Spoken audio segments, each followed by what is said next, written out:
Shalom. First and foremost, I want to give all praises, honor, and glory to Yahweh, Bahasham Yahushai, Bahasham Recha Kodash. Double honors to the elders and the apostles of Great Millstone, and peace and blessings to the elect. And today we're going to go into the book of Jeremiah, the 47th chapter, a prophecy against Philistia.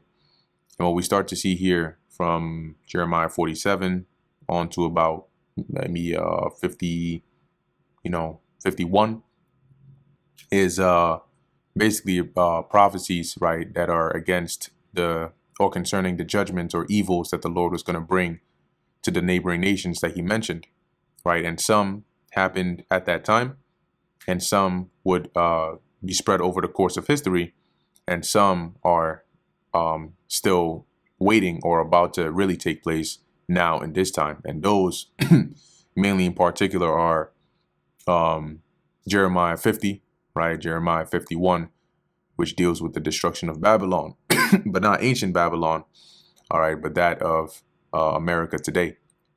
But we'll get into that when we get there. So this is Jeremiah 47:1 concerning the Philistines. The word of the Lord Yahweh that came to Jeremiah the prophet against the Philistines before that Pharaoh smote Gaza. So if you look here at the, let me see, Philistines map Bible. So you'll see here, this is a pretty good one. This whole coastal area was dominated by the Philistines. So before, as it says, before Pharaoh came over there and smote them or fought against them, it says, "Thus saith the Lord Yahweh, behold, waters rise up out of the north, and shall be an overflowing flood." This isn't talking about actual physical water. It's describing the army of the Babylonians or the Chaldeans, likening them onto like a flood that is coming.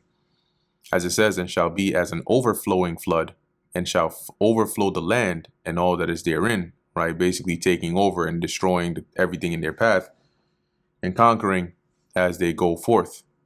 "The city and them that dwell therein, then the men shall cry, and all the inhabitants of the land shall howl." So just, obviously having your city attacked, your people being taken captive and slain, it would warrant a reaction as such. But that is judgment that the Lord said he would bring to them. "At the noise of the stamping of the hoofs of his strong horses, at the rushing of his chariots." So the sound of the horses, running, right? That power, the sound of the chariots, the wheels against the ground. It almost feels like the ground is shaking with such a powerful army on their way to your doorsteps. "And at the rumbling of his wheels, the fathers shall not look back to their children for feebleness of hands." Meaning, they're going to be so afraid and try to run away that even parents are going to, forsake their children for being so afraid. This is in the NLT. "Hear the clatter of stallions' hooves and the rumble of wheels as the chariots rush by. Terrified fathers run madly without a backward glance at their helpless children." Not even looking back, at their children.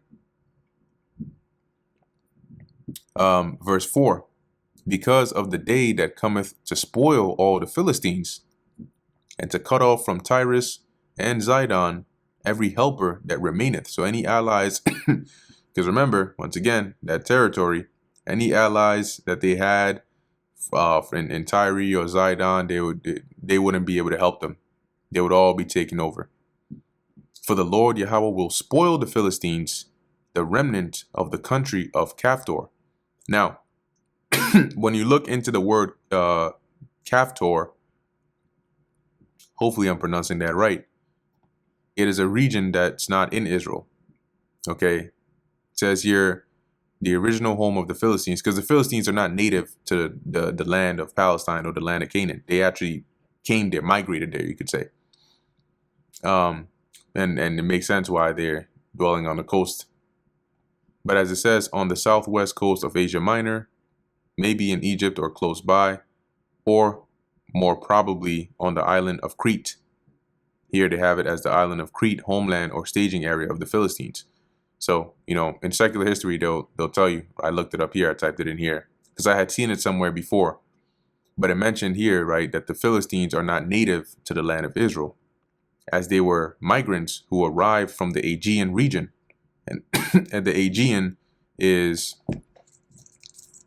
the Aegean Sea map. Let me zoom in a bit more. Yeah, okay.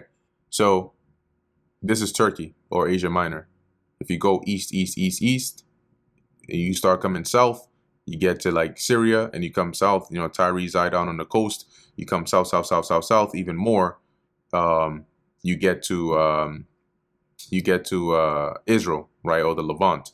So the Aegean is over here, right, in the waters, little islands around here in this body of water. So in other words, they came from the west, right, and from wherever in particular, and settled over there in the coast of Israel. So that's why it calls them the remnant of Caphtor, being a region that's not in the land of Israel. Continuing in verse 5, baldness is come upon Gaza. Ashkelon is cut off with the remnant of their valley. And now it's personifying these regions where the Philistines dwell as like people, right? And baldness is representing mourning, okay, because that's what people would do when they were mourning or in distress, and that's signifying the condition the Philistines would be in with this calamity coming upon them. Ashkelon is cut off with the remnant of their valley, right? So that region of Ashkelon and all those that were dwelling in the plains, right? When it says the valley, it means the low area, the plains. How long wilt thou cut thyself, right? Which was also a sign of mourning, a practice that they kept. So saying, how long are you going to continue to mourn? Verse 6, O thou sword of the Lord Yahweh, how long will it be ere thou be quiet? So how long until you, referring to the sword, right? Till you stop, till you stop being active. Put up thyself into thy scabbard, which is the sheath, rest and be still. And this is sort of like the cry, right? The sentiment of their cries. Like, how long are you going to, have this judgment come upon us? Just put that sword away, just relax it for a bit. And the response is, how can it be quiet, seeing the Lord Yahweh hath given it a charge against Ashkelon? So how can the judgment stop or slow down, which is likened unto a sword? How can it stop, since considering the Lord is the one who has authorized it to come against Ashkelon or the Philistines and against the seashore? There hath he appointed it. And that's like, it's metaphorical, but it's also showing you that once the Lord has pronounced judgment, it doesn't stop. It's not going to rest and it's not going to chill.